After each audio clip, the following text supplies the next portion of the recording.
Ladies and gentlemen, welcome back to another Battlefront 2 discussion video at the Star Bazaar. Today we're talking about heroes and villains, and whether or not it's reasonable to believe we will be getting more in 2019. Let's check it out. So now that we have Anakin Skywalker in the game, all 4 of the previously announced Clone Wars heroes are now in Battlefront 2.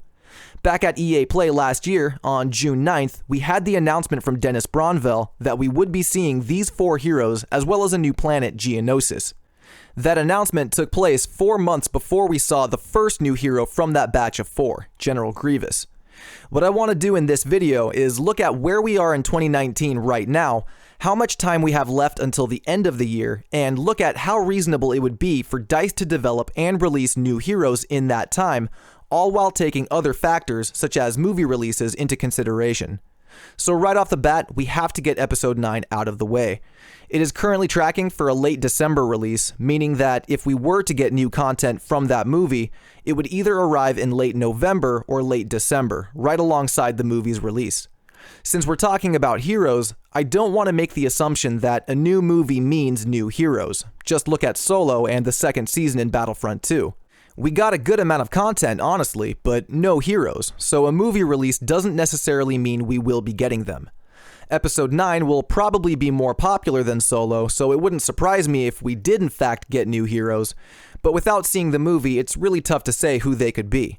Depending on their roles, I could see Poe Dameron and General Hux be a good hero pairing, since they're the last of the core trios on each side. On the light side, we have Finn, Rey, and Poe, and on the dark, we have Kylo, Phasma, and Hux. If Battlefront 2 wanted to complete the core trios, I would guess Poe and Hux would be our Episode 9 heroes, but again, we'll have to wait and see about that.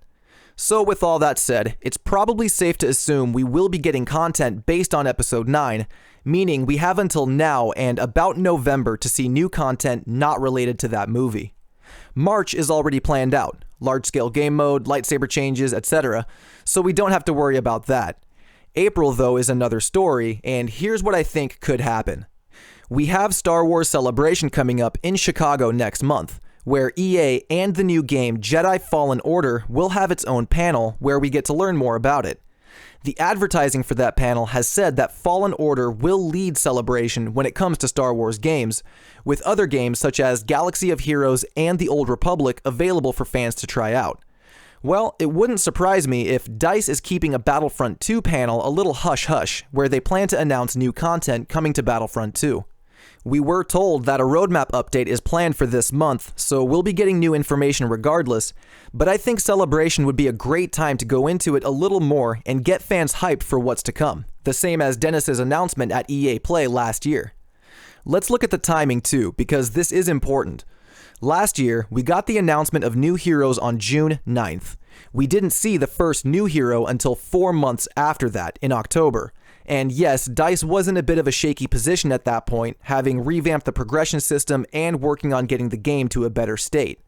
They don't really have to worry about that now, so the focus can hopefully be on new content. But let's assume they make a content announcement next month.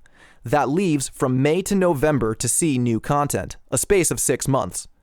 Now, I know those of you who remember were waiting for me to say this. Dennis did promise more female heroes to come in Battlefront 2.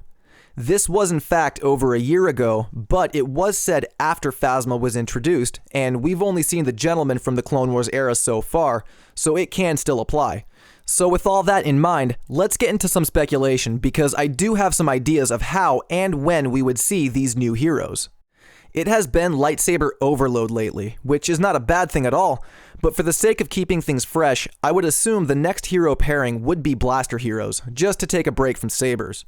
Since we were talking about core trios earlier, we have to consider the fact that Padme is the only missing element from the Clone Wars trio of Anakin, Padme, and Obi Wan. We have the boys, but I personally would love some Natalie Portman in Battlefront 2.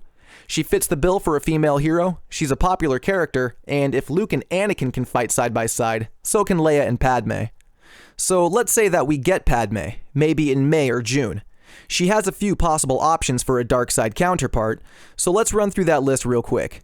My top 3 choices would be Jango Fett, Cad Bane, and Aurra Sing, all top class bounty hunters and all gunslingers who could be a good counter to Padme. If Battlefront 2 really wants to bring on the girls, I'd say Padme and Aurra would make a fantastic hero pairing. There's even a story arc in the Clone Wars animated show where Ahsoka protects Padme after she has a vision of Aurra Singh trying to assassinate her. So there is in fact a history between those two characters, making that pairing a little more personal than, let's say, Padme and Jango, or even Padme and Bane. Personally, I don't want Jango. We have Boba, and one jetpack is enough if you ask me. But Cad Bane would be amazing too. I know they're not as popular as Jango, and I'm sure those of you who don't watch Clone Wars are saying, who is Aurra Singh and Cad Bane? Take it from me, they're badass bounty hunters who can take on Jedi, and I think would make awesome heroes in Battlefront 2. On the topic of Jedi though, if you ask me, everyone's favorite Padawan learner, Ahsoka Tano, is most likely definitely coming to Battlefront 2. All the devs love her, we the fans love her, and she would make Battlefront 2 feel complete. The obvious pairing for her would be with Asajj Ventress, and let's not forget that we saw Ahsoka in the trailer for the 7th season of The Clone Wars coming up with Disney's new streaming service. The service itself is scheduled for a late 2019 release, which could mean anything from October to December, but what better way to celebrate Ahsoka's return to TV than by bringing her into Battlefront 2? Disney would drop Disney Plus, Season 7 of The Clone Wars with it, Ahsoka would be back, and hype would be at an all-time high by getting to play as her in the game. I'm thinking optimistically here, but if Disney Plus drops in October, that month's update could be in honor of Season 7, introducing both Ahsoka and Ventress as playable heroes. So let's recap real quick. We have from April to November to see new heroes, with December possibly allocated for content from Episode 9. As a rough guess, here's what the timeline could look like. In March, we are getting the large-scale game mode, new reinforcements, and saber changes. April could be an off month with bug fixes and a smaller content drop.